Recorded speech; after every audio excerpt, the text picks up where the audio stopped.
મચ્છું તારા વહેતા પાણી, મચ્છું કાંઠો ને મોરબી, વચમાં વાંકાનેર. કાઠું માણસ ઈ કાઠિયાવાડનું, એમાં પાણી વેળાનો ફેર. સાવ સાચી વાત છે ઓ મિત્રો. કાઠિયાવાડની ધરતીના પાણી જ કંઈક એવા છે, ચેતનવંતા, કે માણસ આપોઆપ કાઠું બની જાય. આ વાત છે મોરબી શહેરની. મોરબી શહેરની હોનારતથી કોણ અજાણ્યું છે? લાખો માણસો એક જ રાતમાં જળપ્રલયમાં સ્વાહા થઈ ગયા. અબોલ જનાવર પણ તેનો ભોગ બન્યા. કહેવાય છે કે જીવાજી ઠાકોર ઉપર મોરબીની વાણિયળનો શાપ હતો. આ શાપ સાચો પડ્યો. લોકો એમ પણ કહે છે કે જીવાજી ઠાકોર તો ધર્મપરાયણ હતા. પારકી બેન દીકરી સામે કોઈ દિવસ આંખ ઉઠાવીને પણ નહોતા જોતા. તો પછી આ ઠાકોર ઉપર સ્ત્રી બદદુઆ આપે ખરી? છતાં પણ મોરબી શહેર પર હોનારત તો થઈ જ હતી. મોરબીનું અસલ નામ ઢેલડીનગર હતું. આપણે હવે આ વાર્તામાં ઢેલડીનગર તરીકે જ મોરબીને ઓળખશું. આ ઢેલડીનગરમાં જીવાજી ઠાકોરના રાજ હતા. જીવાજી ઠાકોર ભર જુવાનીમાં ગાદી ઉપર આવ્યા. ત્યાં એવો દિવાન મળ્યો કે તે પોતાની નોકરી સાચવવા ઠાકોરની ચમચાગીરી કર્યા કરતો. ભર જુવાનીમાં આવેલા જીવાજી ઠાકોરને વિષય વાસનાના એવા ગુલામ બનાવી દીધા. અલગ ઓરડા રાખવામાં આવ્યા, જ્યાં રાત દિવસ સુરા અને સુંદરીના જલસા થવા લાગ્યા. એવો જ જલસો અત્યારે જામ્યો હતો. દીવાને ખાસ ગણિકાને બોલાવી, જે અત્યારે ઠાકોરનું મનોરંજન કરતી હતી. પણ ઠાકોરને કાંઈ મજા આવતી ન હતી. દીવાનજી, જી ઠાકોર. દીવાન પાસે આવ્યો. હવે આમ ગણિકાના નાચગાન ક્યાં સુધી સાંભળ્યા કરશું? સાચું ઠાકોર, સાવ સાચું. તો પછી કાંઈ નવું પંખી? એ તો આજે શોધવા જવું પડશે. તો પછી વિચાર શું કરો છો? જાઓ, કહી ઠાકોર ઊભા થયા. ગણિકા ચોંકી ગઈ. તે સમજી ગઈ કે ઠાકોરને પોતાનામાં હવે કાંઈ રસ નથી રહ્યો. તે માથું નમાવી ઊભી રહી. દીવાનજી, આ ગણિકાને ધન આપી વિદાય કરી દો. હું આરામ કરવા માંગુ છું, કહી ઠાકોર ચાલી ગયા. દીવાનજીએ ગણિકાને થોડું ધન આપ્યું અને ત્યાંથી રવાના કરી. દીવાનજી વિચારમાં પડી ગયો અને ત્યાંથી નગરમાં ફરવા માટે નીકળ્યો. ફરતો ફરતો તે ગામની બહાર નીકળ્યો. ત્યાં કોટવાળ સામે મળ્યો. એ હતો ખીમરો, પણ સૌ કોઈ તેને ખીમડિયા કોટવાળના નામથી જ ઓળખતા. રામ રામ દીવાનજી, આમ ક્યાં ચાલ્યા? ખીમડિયાએ બે હાથ જોડીને કહ્યું. ખાલી ફરવા નીકળ્યો તો. પણ એલા ખીમડિયા, તું ક્યાં જાય છે? કહે કે હું ઘરે જાઉં છું. હાલો ઘેર, હોકો પીને જવાય. હાલો હાલો, કોકદી તો ગરીબની ઝૂંપડી પાવન કરો. દીવાન ફરવા નીકળ્યો હતો. વળી નગરમાંથી કોઈ રૂપાળી સ્ત્રી શોધવાની હતી. કદાચ ખીમડિયાના ઘર આજુબાજુ કોઈ મળી જાય. તેથી જાણે ઉપકાર કરતો હોય તેમ બોલ્યો કે ભલે, હાલ આજે તારી ઝૂંપડીને પાવન કરીએ. ખીમડિયો તો બિચારો ખુશ થઈ ગયો. દીવાનને લઈ પોતાને ઘેર આવ્યો. ખીમડિયાના મા બાપ નાનપણથી જ મરી ગયા હતા. એક નાની બહેન હતી, જે અત્યારે જુવાન થઈ હતી. આથી ઓણ તેને પરણાવવાની હતી. ખીમડિયાએ આંગણે આવતા જ ઘરમાં પોતાની બહેનને મોટેથી કહ્યું કે અરે રૂપા, આંગણે દીવાન સાહેબ આવ્યા છે, જરા એના માટે દૂધ ગરમ કરજે. એવું કહેતા કહેતા ખીમડિયાએ ખાટલો ઢાળ્યો. દીવાન પોતાની મૂછને વળ ચડાવતો બેઠો. ખીમડિયો લળી લળીને ઉમંગથી તેની સાથે વાતો કરતો હતો. ત્યાં અંદરથી ખીમડિયાની જુવાન બહેન રૂપા રૂપનો કટકો, દૂધનો વાટકો લઈ બહાર આવી. લ્યો દીવાનજી, કહી વાટકો દીવાન સામે મૂક્યો અને દીવાન સામે જોતાં જ મરક મરક હસવા લાગી. દીવાન તો આ રૂપના કટકાને જોતો જ રહ્યો. ખીમડિયા કોટવાળની બહેન રૂપા આટલી બધી રૂપાળી હશે એની તો એને સપને પણ ખબર નહોતી. તેની આંખમાં વિકાર પેદા થયો. જુવાન રૂપા એ ભાવને પામી ગઈ. તેથી તરત જ એ ઘરમાં ચાલી ગઈ. ખીમડિયા, જી, આ તારી બહેન રૂપાનું સગપણ ક્યાંય થયું છે ખરું? સગપણ થયું નથી, પણ ઓણ થઈ જશે ખરું. એક જગ્યાએ વાત ચાલે છે. ઘર બાર કેવું છે? અમારા જેવું ગરીબ. અને દીવાનજી, અમારા ગરીબના નસીબમાં થોડી કાંઈ મેળીઓ લખી હોય. અમારે તો 2 ટક લુખા સૂકા રોટલા મળે એટલે બહુ થયું. એવું ન ચાલે હો ખીમડિયા. તારી બહેન તો કોઈ ઠાકોરની હવેલી શોભાવે તેવી છે. ના ના, તું ઉતાવળ ન કરીશ.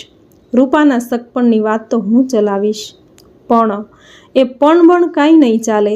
મેં કહ્યું એ કહ્યું. આજથી રૂપા મેં રાખી, કહી દીવાન ખંધું હસવા લાગ્યો. ખીમડિયા જેવા ભોળા માનવીને તેમાં કાંઈ ખબર ન પડી. એ તો બિચારો ખુશ થઈ ગયો કે પોતાની ગરીબ બેન માટે દીવાને સગપણ કરશે. થોડી આડી અવળી વાતો કરી દીવાન ઊભો થયો. તેના મગજમાં અત્યારે રૂપા જ રમતી હતી. તે કોઈ પણ ભોગે રૂપાને પોતાની કરવા માંગતો હતો. એ માટે તેણે વિચાર પણ કરી રાખ્યો અને સીધો ઠાકોરની પાસે પહોંચી ગયો કે ઠાકોર, નવું પંખી મળી ગયું. મળી ગયું? ક્યાં છે? જલ્દી લઈ આવ, વિષયથી ઠાકોર બોલી ઉઠ્યો. એમ કાંઈ એ પાંજરામાં પૂરેલું નથી કે લઈ અવાય. તો એને આજ રાતે પાંજરામાં પૂરવું પડશે. કોણ છે? આપણો ખીમડિયો કોટવાળ છે ને, એની નાની બહેન રૂપા. એટલી બધી રૂપાળી છે? અરે વાત જ ના કરશો. તમે જો એકવાર એને જોઈ ગયા ને તો ગાંડા થઈ જશો. તો પછી લાવો દીવાન. તમે એક કામ કરો ઠાકોર, હું ઘેર જાઉં છું. તમે ખીમડિયાને કોઈ પણ બહાને આજ રાતે બહાર મોકલી આપો. પછી એ રાત આપણી. હા બરાબર છે, તો હું જાઉં છું. તમે ખીમડિયાને અત્યારે જ બહાર મોકલી આપો અને રાતના આપણા ખાસ ઉતારે પહોંચી મારી રાહ જોજો. તો ચાલો હું જાઉં છું. અને કહી દીવાન ચાલતો થયો. ઠાકોરે તરત જ એક નોકરને બોલાવી ખીમડિયાને બોલાવ્યો. ખીમડિયો ભાલા પર જમવા બેઠો હતો. તેની બહેન રૂપા તેને પીરસતી હતી. એટલું નહીં પણ પોતાના માડી જાયા ભાઈને હેતથી ખવડાવતી હતી. ખીમરા ભાઈ, આટલું દૂધ તો પી જાજો હો, કહી રૂપાએ દૂધની તાંબડી હાથમાં લીધી. એ જ સમયે નોકરે ખીમડિયાને બોલાવ્યો. કોટવાળજી છે કે? હા હો, કહેતા રૂપાના હાથમાંથી દૂધની તાંબડી હેઠી પડી અને બધું દૂધ ઢોળાઈ ગયું. આ જોઈ 2 ભાઈ બહેન ચોંકી ગયા.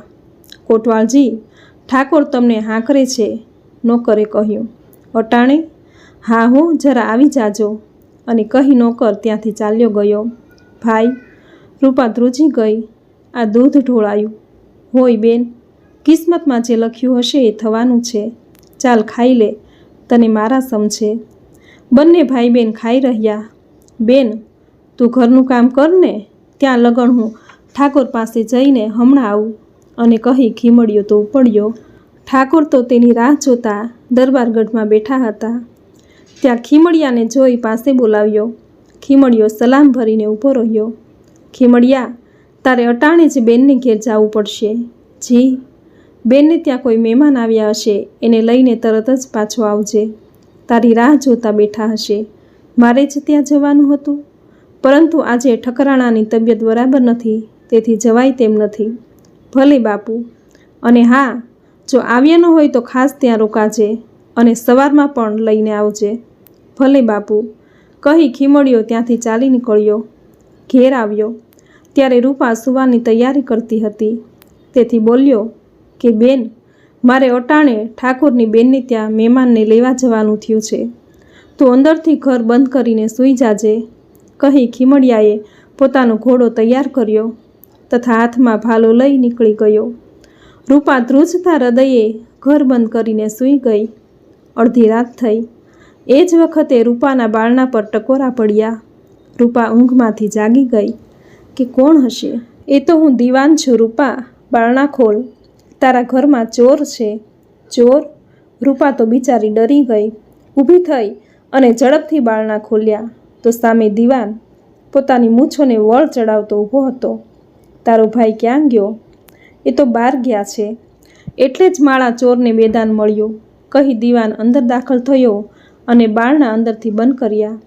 બારણા શા માટે બંધ કર્યા? દીવાન તો મૂછ મરોડતા હસ્યો અને કહે કે કોઈ જોઈ ન જાય એટલા માટે દરવાજા બંધ કર્યા. રૂપા બિચારી ડરી ગઈ. નહીં નહીં દીવાનજી, મારી જિંદગી શા માટે બગાડો છો? તારી જિંદગી બગાડતો નથી, પણ સુધારું છું ગાંડી. હાલ પછી તું જોજે તો ખરી, કોઈ દરબારગઢમાં ઠકરાણી બનાવી દઉં છું કે નહીં. મારે ઠકરાણી નથી બનવું દીવાનજી. તમે મારા ઘરમાંથી બહાર નીકળી જાઓ, નહીંતર હું ચીસો પાડીને સૌને ભેગા કરીશ. તો પછી વિચાર શું કરે છે? પાડવા માંડ ચીસો. પણ આજે હું તને છોડવાનો તો નથી જ. કહેતા દીવાને પોતાનું પોત પ્રકાશ્યું અને રૂપા અબળા પ્રબળા બની ગઈ. તેણે દીવાનની ભેટમાંથી છુરી ખેંચી લીધી અને બોલી કે દીવાન, આજે તું રક્ષક મટી ભક્ષક બન્યો. તે મારી જિંદગી ટૂંકાવી નાખી. હું તને શ્રાપ તો નથી આપતી, પણ જા, તારું પાપ તને ખાશે. કહી રૂપાએ છુરી પોતાના પેટમાં મારી દીધી. દીવાન ધ્રુજી ગયો. રૂપાએ છુરી ખેંચી લઈ ઉપરા ઉપરી પોતાના પેટમાં ઘા કરવા માંડ્યા. તે જોઈ દીવાન ડરી ગયો અને ત્યાંથી ભાગી ગયો. ખીમડિયાની બહેન થોડું તડપી અને સદાને માટે શાંત થઈ ગઈ. દીવાન ભાગતો અલાયદા ઓરડે રાહ જોતા ઠાકર પાસે આવ્યો અને બોલ્યો કે ઠાકોર ગજબ થઈ ગયો. શું થયું દીવાન? ઠાકોર, હું એને અહીં લાવવા માટે સમજાવવા લાગ્યો. તેને ખૂબ મોટી મોટી લાલચ આપી તો ઉપરથી પેટ કટાર નાખીને મરી ગઈ. ઓહો, મરી ગઈ ને? ભલે મરી ગઈ, પણ તમને કોઈએ જોયા તો નથી ને? ના. બસ તો પછી જાઓ, સૂઈ જાઓ. અને હા, કાલે સવારમાં તૈયાર થઈ જાજો. કાલે આપણે શિકાર ખેલવા જઈશું. ભલે ઠાકોર, કહી લપાતો છુપાતો દીવાન ત્યાંથી ચાલ્યો ગયો. સવારનો સૂરજ માથા પર ચડ્યો તોય કોઈ મહેમાન દેખાયા નહીં. તેથી ખીમરો ઠાકોરની બેનની રજા લઈ ઢેલડી નગર આવ્યો. પોતાને ઘેર આવ્યો. જોયું તો કેટલાય માણસો તેને ત્યાં બેઠા હતા. તેથી તે બોલી ઉઠ્યો કે શું થયું? ખીમડિયા, થવાનું થઈ ગયું ભાઈ, જરા શાંતિ રાખજે. પરંતુ ખીમડિયો પોતાની એકની એક લાડકવાઈ બેનની લાશને જોઈ ફાટી આંખે જોઈ રહ્યો. કોણ હતો એ? ખીમડિયાની આંખ ફાટી ગઈ. અમે કોઈ જાણતા નથી ભાઈ. ખીમડિયો બેનની લાશ પાસે આવ્યો. ત્યાં તેની નજર બેનના પેટમાં રહેલી કટાર પર પડતા તે ચોંક્યો. કટાર પર રાજ ચિહ્ન હતું. આ કટાર તો રાજની છે. સવે કટાર સામે જોયું. વાત સાચી હતી. કટારના હાથા પર રાજનું ચિહ્ન હતું. એનો અર્થ એ થયો.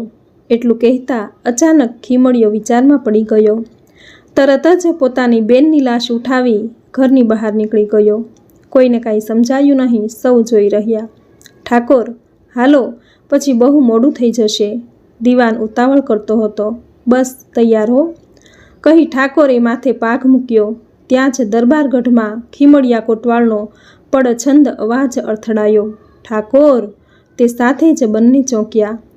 પણ દીવાનને હિંમત આવી ગઈ હતી. તેથી જાતે જ બહાર આવ્યો અને બોલ્યા કે અલ્યા ખીમડિયા, શું છે? બરાડા કેમ પાડે છે? અને આ શું લાવ્યો છે? દીવાન, આ મારી બહેન છે. કોઈએ એનું ખૂન કર્યું છે. ક્યાં ગયા ઠાકોર? હું ન્યાય માંગવા આવ્યો છું. ઠાકોરને અટાણે ન્યાય કરવાનો સમય નથી. શિકારે જવાનું છે. પછી આવજે. દીવાન ખીમડિયો બરાડ્યો. આમ ગેકીરો ન કર.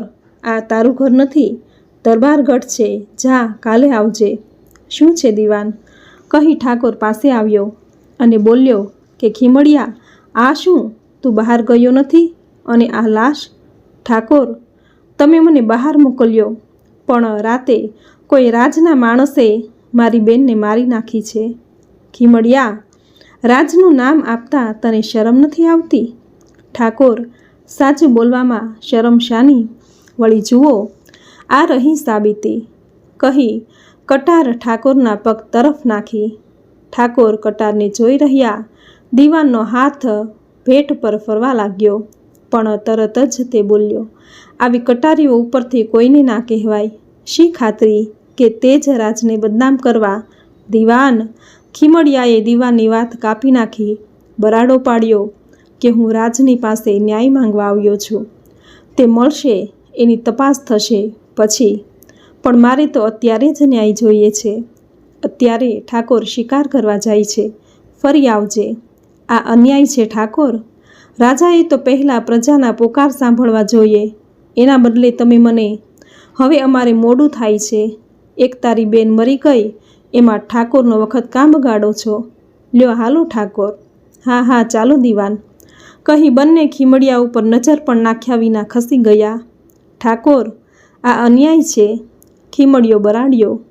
તો પછી તારામાં તાકાત હોય તે તારા હાથે જ ન્યાય કરી લેજે, કહી દીવાન ઠાકોરને લઈને ત્યાંથી નીકળી ગયો. ઠીક છે ઠાકોર, તો હવે હું મારા કાંડાના જોરે ન્યાય લઈશ, કહી ખીમડિયો પોતાની બહેનની લાશ લઈને ત્યાંથી નીકળી ગયો. ચિતા સળગતી હતી. તેની અગનજવાળાઓ ધીરે ધીરે આકાશને ચૂમતી હતી. કેટલાય ડાઘુઓ ઊભા હતા. ખીમડિયો સળગતી ચિતા પાસે આવ્યો અને બોલ્યો કે બહેન, હું તારી સળગતી ચિતાના સોગંદ ખાઈને પ્રતિજ્ઞા લઉં છું કે હું તારા ખૂનનો બદલો લઈશ. ઢેલડી નગરની ઊંઘ હરામ કરી નાખીશ. સૌ કોઈ એ જોઈ રહ્યા. ત્યારબાદ બેન પાછળની બધી જ ક્રિયાઓ પતાવી દીધી અને એક દિવસ પોતાનો ઘોડો લઈ રાજની સામે બહાર વટે નીકળી પડ્યો. 1 મહિનામાં તો તેણે રણ હાંક વગાડી. રાજના સૈનિકોને ભાલાની અણીઓ પરોવા માંડ્યા. દરબારગઢની ડેલીએ આવી જાસા ચિઠ્ઠીઓ મૂકવા માંડી. ચારેય તરફ ખીમડિયા બહાર વટિયાની રાડ વાગવા લાગી. ખીમડિયો પણ મરણિયો બની ગયો. તેણે ઢેલડી નગરમાં કણબીઓને ખેતી કરવા ન દીધી. ઊભા પાકને બાળી મૂકતો. એટલું જ નહીં, રાજનો જે કોઈ માણસ તેની નજરે પડતો તેને ખતમ કરીને જ રહેતો. આમ પોતાની બહેનના ખૂનનો બદલો લેવા માટે ખીમડિયો કોટવાળ ઢેલડી નગરના રાજ સામે બહાર વટે ચડી ગયો. ઠાકોર તો એના એ જ હતા. દીવાન પણ બદલાયો નહોતો.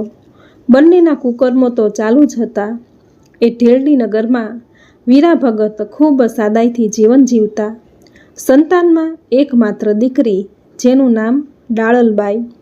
ડાળલ નાનપણથી જ બાપના રંગે રંગાયેલી. તેની મા મરી ગયા પછી તેણે ઘરનું કામ ઉઠાવી લીધું. એ જ રીતે વીરા ભગતે પોતાની જ્ઞાતિના રિવાજ મુજબ બચપણથી જ ડાળલની સગાઈ કરી નાખી. પરંતુ ડાળલદેનું મન સંસારમાંથી ઉઠી ગયું હતું. બન્યું એમ કે એક વખત ડાળલદે કોઈ કારણસર દરબારગઢમાં જવાનું થયું. ડાળલદે દરબારગઢમાં આવી ત્યાં ઠાકોરનું ધ્યાન ડાળલદે પર પડ્યું અને ઠાકોર ડાળલનો દીવાનો બની ગયો. તેણે ડાળલને મહેલમાં બોલાવી, તારું નામ શું છે છોડી? જી ડાળલદે. નામ તો સારું છે, પણ તું કોની છોડી? વીરા ભગતની. ભગતની છોડી? ઠાકોર ખુશ થઈ ગયા, કારણ કે વીરા ભગતને મનાવવા એ તો એમને મન ડાબા હાથનો ખેલ હતો ને. ડાળલદે દરબારગઢમાંથી ચાલી તો ગઈ, પણ ઠાકોરની આંખમાં કાયમ માટે રહી ગઈ. તેણે તરત પોતાના દીવાનને બોલાવી કહ્યું, દીવાન, વીરા ભગતની ડાળલબાઈ જોઈ? દરબારગઢમાં શોભે એવી છે હો. તો શોભાવીએ બાપુ, એમાં શું? દીવાન બોલી ઉઠ્યો. તો પછી ઉતાવળ કર. એ પદમણી વિના હવે જિંદગી નકામી બની ગઈ. ઠાકોરે નિસાસો નાખ્યો. ના બાપુ ના, જ્યાં લગણ હું જીવતો જાગતો બેઠો છું ત્યાં લગણ નિસાસા ન નાખો. હું અપઘડી વીરા ભગતને ઘેર જાઉં છું અને તમે એકલા નહીં, હું એ સાથે આવું. તમે આવશો? મારા પર વિશ્વાસ નથી રહ્યો કે શું? એવું નથી, વિશ્વાસ તો પૂરો છે, પણ એ બહાને ડાળલનું મોત તો જોવાશે ને. હા એ બાપુ સાચું છે. માની લો કે આપણે વીરા ભગતને ઘેર ગયા અને એ પદમણી ઘેર ન હોય તો કોનું મોઢું જોશો? એના બાપનું ને. એ તો ત્યાં ગયા પછી કંઈક રસ્તો કાઢીશું. તો ભલે, હાલો ત્યારે ઉપડીએ. ધર્મના કામમાં વળી ઢીલ કેવી? જીવાજી ઠાકોર પણ ખુશ થઈ ગયા. દીવાનની સાથે ચાલ્યા. બાપુ, હું નદીએથી પાણી ભરી આવું ત્યાં સુધી તમે ઠાકોરજીનું મંદિર જરા સરખું કરી દેજો. ડાળદઈએ પિત્તળની ઢેલ હાથમાં લેતા કહ્યું, હા બેટી, તું જઈ આવ, કહી વીરા ભગત પણ ઊભા થયા. ડાળલદે પાણી ભરવા ઉપડી. ભગત ઠાકોરજીનું પોતાના ઘરમાં પાટ પર ગોઠવેલું નાનકડું મંદિર સાફ કરવામાં ગૂંથાયા. મારા વાલા, તારું ઘર તો ચોખ્ખું ચટાક રહેવું જોઈએ, પણ શું કરું? હવે આ શરીર બરોબર કામ આપી શકતું નથી. એક દીકરી છે, એ બાપડી પણ કામમાંથી નવરી પડતી નથી, નહીતર એ પણ ઘણીવાર સાફ કરી નાખે. પણ આજે તો મારા નાથ મારાથી થશે એવી ચોખ્ખાઈ કરીશ. ભગત ઠાકોરજીની મૂર્તિ સાથે વાતો કરતા મંદિરને ધીમે ધીમે સાફ કરવા લાગ્યા. ત્યાં જ તેના કાને દીવાનનો અવાજ આવ્યો. અલ્યા ભગત, ઘરમાં છો કે નહીં? કોણ છે પ્રભુ? કહેતા ભગત ઊભા થયા અને બહાર આવ્યા. એ તો બાપુ પંડે તમને મળવા પધાર્યા છે. આવો બાપુ આવો. અરે ભગત, બાપુ માટે ખાટલી. આવો ઠાકોર, કહી ભગતે ઓસરીમાં પડેલી ખાટલી ઢાળી ઉપર ઘરમાંથી સારું ગોદડું નાખ્યું અને કહ્યું કે બાપુ બેસો. ચારે તરફ ડાળલને શોધતા ઠાકોર ખાટલી પર બેઠા. ભગતે એક ચાકો કાઢી ખાટલી પાસે મૂકતા દીવાન ચાકરા પર બેઠો. ભગત પણ બેવની સામે નીચે પલાઠી વાળીને બેઠા અને બે હાથ જોડી બોલ્યા કે બોલો ઠાકર, આ ગરીબનું એવું શું કામ પડ્યું કે અહીં સુધી આવવું પડ્યું? ભગત, બાપુ એક ખાસ કામે જ તમને મળવા આવ્યા છે. ખાસ કામે? હા, પણ ડાળલ દેખાતી નથી. શું કાંઈ બહારગામ ગઈ છે કે? એ તો નદીએ પાણી ભરવા ગઈ છે. તમારે વાત કરો. સાંભળતા જ ઠાકોરના દિલને જરા રાહત થઈ. વળી આશા પણ બંધાઈ કે ડાળલ હમણાં જ પાણી ભરીને જરૂર ઘેર આવશે. વીરા ભગત, જવાન દીકરીને આમ હવે ક્યાં સુધી ઘરમાં બેસાડી રાખશો? એના કરતાં સારું ઠેકાણું જોઈ બેસાડી દો. દીકરી તો પારકી થાપણ કહેવાય. સાચી વાત દીવાનજી. ઓણ તો મારેય વિચાર છે કે ડાળલને પરણાવી જ દેવી છે. બચપણથી જ અમારી નાતમાં એનું સગપણ કરી નાખ્યું છે. વીરા ભગતે ભોળપણમાં બધું કહેવા માંડ્યું. સગપણ થઈ ગયા છે? કોને ત્યાં? ભગતે નામઠામ આપ્યા. હવે ભૂખડી બારસને ત્યાં ડાળલ દે જેવી કન્યા ના દેવાય ભગત. સગપણ તોડી નાખો. મૂર્તિઓ હું તમને બતાવું. કોણ છે? બાપુ પોતે. દીવાને ધડાકો કર્યો. હે? હા હા, તમે એકવાર તમારા મોયે હા પાડો પછી સગપણ તોડવું તે મારા હાથમાં છે. દીવાનજી, એમ હા ન પડાય. મારે થોડો વિચાર કરવો પડે. વળી ડાળલને પણ પૂછવું પડે. એનું મન શું છે એ જાણવાની પહેલી ફરજ છે મારી. હવે ડાળલ ના શું પાડવાની હતી? અને ના પાડે તો તમે બાપ છો. તમે એની જિંદગીનો વિચાર નહીં કરો? એ ભૂખડી બારસને ત્યાં ડાળલ ભૂખે મરશે અને બાપુને ત્યાં તો દરબારગઢમાં ધુબાકા મારશે. 14 ચોકડીઓનું રાજ કરશે. તમે વિચાર કરી રાખજો. અમે કાલે પાછા આવશું. લ્યો ઉઠો બાપુ, કહી દીવાન ઊભો થયો. ઠાકોરને પણ ઊભા થવું પડ્યું. બેવ ત્યાંથી ચાલ્યા ગયા.